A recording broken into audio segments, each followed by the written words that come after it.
All right, let's jump right into the ancient world of Ayurveda to get to know one of its most important plants, Tulsi. You might know it as holy basil, but it's often called the queen of herbs, and believe me, it has earned that title. We're going to unpack the deep science and tradition behind this incredible plant, and we'll be using ancient texts as our guide. Okay, so take a look at this. What you're seeing is a Sanskrit verse, straight from a classical Ayurvedic text. Now, long before we had modern chemistry, this is how knowledge was passed down.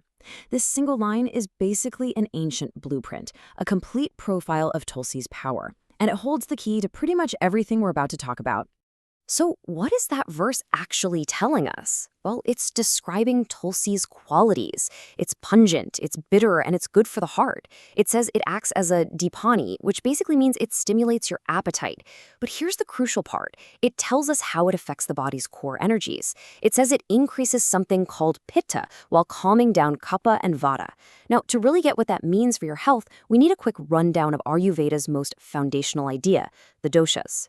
So in Ayurveda, everything happening in your body is run by three core energies, or doshas. You've got Vata, which is the energy of movement, think of air. Then there's Pitta, the energy of metabolism and digestion. You can connect that one to fire. And finally, Kapha is the energy of structure and lubrication, which is linked to earth and water. The whole goal of Ayurveda is to keep these three forces in a happy balance.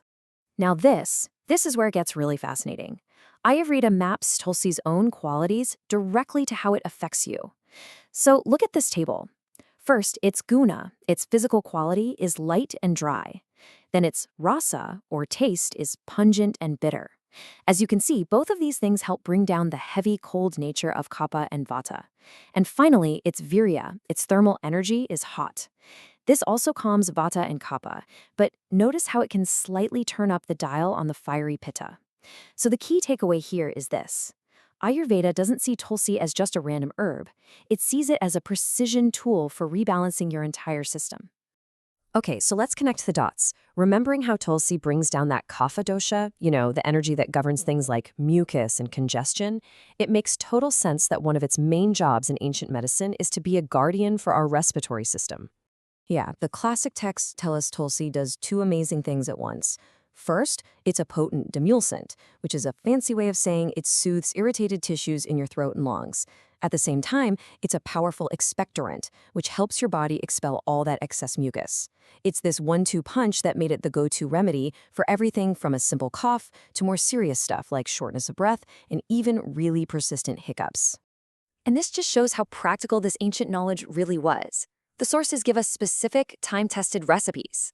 For a productive, phlegmy cough or for asthma, they lay out this simple but super effective mixture. You take the juice of black Tulsi leaves, add in some fresh ginger juice, and then mix it all up with honey and a type of rock sugar called mishri. Every single ingredient there has a job to do in soothing and clearing out your airways. But Tulsi's power isn't just for the lungs. Nope.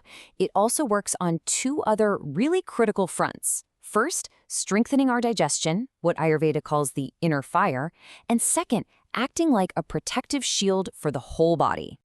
Remember that hot thermal energy, its virya, that we saw a minute ago? Well, that's what helps it stoke the agni, or digestive fire. According to the texts, this not only helps with a sluggish appetite, but it can even relieve specific kinds of deep pain, like parshvashula, which is a pain you'd feel in your flanks or ribs. And when that inner fire gets out of whack, which often leads to fever, Tulsi is again one of the first things they reach for. You can see it right here on this actual page from an Ayurvedic text. One of the main suggestions for fever is Tulsi juice, often mixed with honey and ginger. It's known as a diaphoretic, which just means it helps the body sweat, the body's natural air conditioning system, to break a fever. So think of Tulsi as a bodyguard, working on the outside and the inside. Externally, a simple paste of Tulsi leaves and lime juice was a go-to topical remedy for skin issues like ringworm. But internally, it was famous for an action called krimiga, which literally means a destroyer of intestinal worms and parasites. It was all about cleansing the body of afflictions, both the ones you could see and the ones you couldn't. And this ability to cleanse and protect isn't just about the big picture. Ayurveda also uses Tulsi with incredible precision for very specific problems, especially those affecting the ears and nose. And this is where you really see its versatility. For something like an earache or an infection, they'd use a medicated oil infused with Tulsi as eardrops. Simple. But for nasal problems, a totally different delivery method. The powder of dried Tulsi leaves would be used as a snuff to clear up chronic congestion. And for more serious, kapha-related nasal issues, they'd combine that snuff with the juice of another powerful respiratory herb, Adatoda. It's just a brilliant example of targeted formulation-based medicine. So we've seen Tulsi as a guardian of the lungs, a stoker of digestion, a shield for the body, and a precise healer.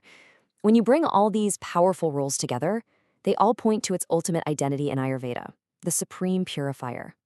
But what do we really mean when we say purifier? In Ayurveda, it's about so much more than just fighting germs. It's about cleansing and rebalancing the entire system, from the most physical parts of you to the most subtle. This slide just gives you a glimpse of how broad that purifying action is. On a systemic level, it was even known for getting rid of body odor. For the urinary system, its seeds act as a diuretic. We already know about its antiparasitic effects. But this last one, this is just wild. It has an alchemical role. In the super complex process of making mineral-based medicines like Abrak Basma, which is incinerated mica, Tulsi juice is actually used to purify the raw minerals themselves. Think about that. It purifies the body, and it purifies the very medicines used to heal the body. So from something as common as a cough, all the way to the complex world of alchemy, Tulsi's role as a purifier is just profound. And doing this deep dive into just one single plant really leaves you with a big question, doesn't it? If one herb can hold such a complete universe of knowledge, a whole system for understanding health and healing, what else can this ancient wisdom teach us about the world around us and the world within us?